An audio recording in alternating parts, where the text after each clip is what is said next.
Hello friends, आज के इस वीडियो में हम लोग समझेंगे nature of light and its role in photosynthesis. तो फोटोसिंथेसिस हमें पता है, फोटोसिंथेसिस एक ऐसा प्रोसेस है जिसके अंदर फोटो ऑटोट्रॉप्स क्या करते हैं, लाइट एनर्जी को कन्वर्ट करते हैं किसके अंदर, केमिकल एनर्जी में, है ना। और फोटोसिंथेसिस के लिए ये लाइट एनर्जी आती है सन से। That's why sun is the main source of energy as its emits sunlight.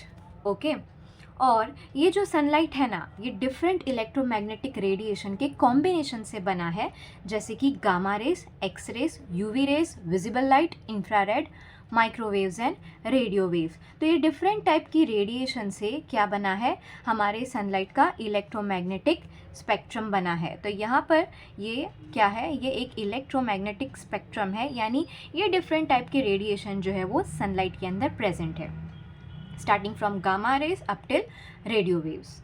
Okay, अब ये जो लाइट है वो डुअल नेचर शो करती है। एक उसका वेव नेचर है, दूसरा उसका पार्टिकल नेचर या कॉर्पस्कल नेचर है।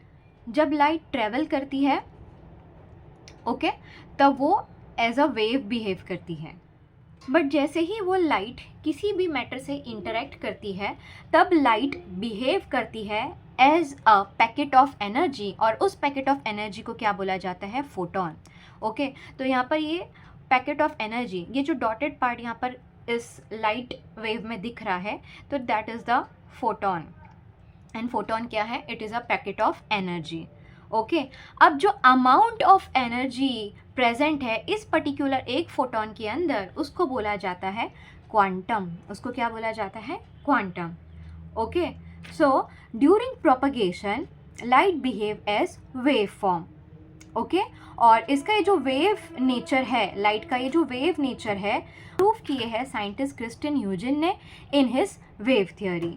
और ये जो पार्टिकल या कॉर्पस्कल नेचर है लाइट का, वो प्रूव किए हैं सर इज़ैक न्यूटन ने in his corpuscular theory. So during propagation, light behave as waveform, but on interaction with matter, it behaves as a stream of packet of energy, which is called as photon. The amount of energy present in photon is called as quantum. तो photon के अंदर जो भी amount की energy present है उसको क्या बोला जाता है, क्वांटम बोला जाता है।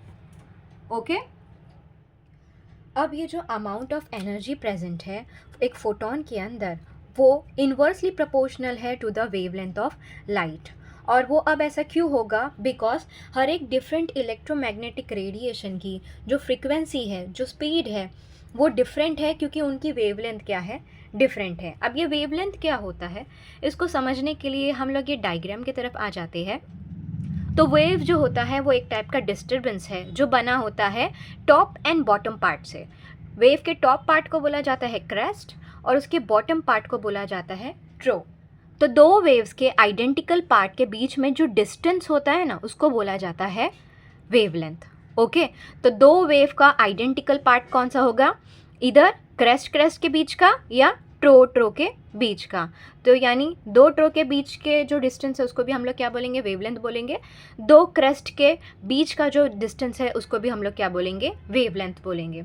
ओके, तो ये जो वेवलेंथ है वो हर एक इलेक्ट्रोमैग्नेटिक रेडिएशन के लिए क्या है, डिफरेंट है। तो एनर्जी क्योंकि इन्वर्सली प्रोपोर्शनल है वेवलेंथ को, तो सबसे कम जो वेवलेंथ है वो कौन से रेडिएशन की है, गामा रेस की है। फोटॉन्स प्रेजेंट है गामा रेस के अंदर, उनके अंदर एनर्जी उतनी ही ज़्यादा प्रेजेंट रहने वाली है। और सबसे बड़ी जो हम लोग को लॉन्गेस्ट वेवलेंथ यहाँ पर दिख रही है वो हमें रेडियो वेव्स की दिख रही है, और इनके फोटोन के अंदर जो एनर्जी प्रेजेंट रहेगी वो उतनी ही कम प्रेजेंट होगी। ओके, एनर्जी को डिनोट यहाँ पर किया गया है ई से, और वेवलेंथ को कौन से सिंबल से रिप्रेजेंट किया जाता है, लैम्बडा से। So energy is inversely proportional to the wavelength. So सबसे शॉर्टेस्ट जो इलेक्ट्रोमैग्नेटिक रेडिएशन है वो गामा रे है, और इनके पास एनर्जी बहुत ज़्यादा रहेगी। सबसे लॉन्गेस्ट जो वेवलेंथ है वो रेडियो वेव्स की है, और इनके पास एनर्जी उतनी ही कम होगी। So longer the wavelength lesser is the energy and vice versa. और ये जो हमारा अर्थ का एटमॉस्फेयर है वो मोस्टली ब्लॉक करता है high energy and short wavelength वाली इलेक्ट्रोमैग्नेटिक रेडिएशन को, क्योंकि ये बहुत ज़्यादा हार्मफुल होते हैं, तो अर्थ के सरफेस पे मोस्टली ये नहीं पहुंच सकते। और हमें इस इलेक्ट्रोमैग्नेटिक रेडिएशन के स्पेक्ट्रम में की विजिबल लाइट दिखती है जिसके वेवलेंथ का रेंज है 390 नैनोमीटर टू 730 नैनोमीटर।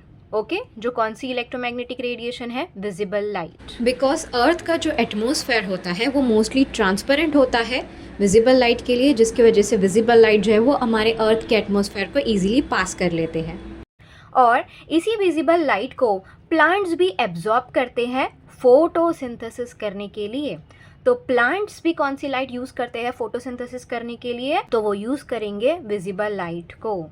ओके, जिस वजह से ये जो विजिबल लाइट है उसको बोला जाता है फोटोसिंथेटिकली एक्टिव रेडिएशन, क्योंकि प्लांट्स यूज़ करते हैं विजिबल लाइट को फॉर डूइंग फोटोसिंथेसिस।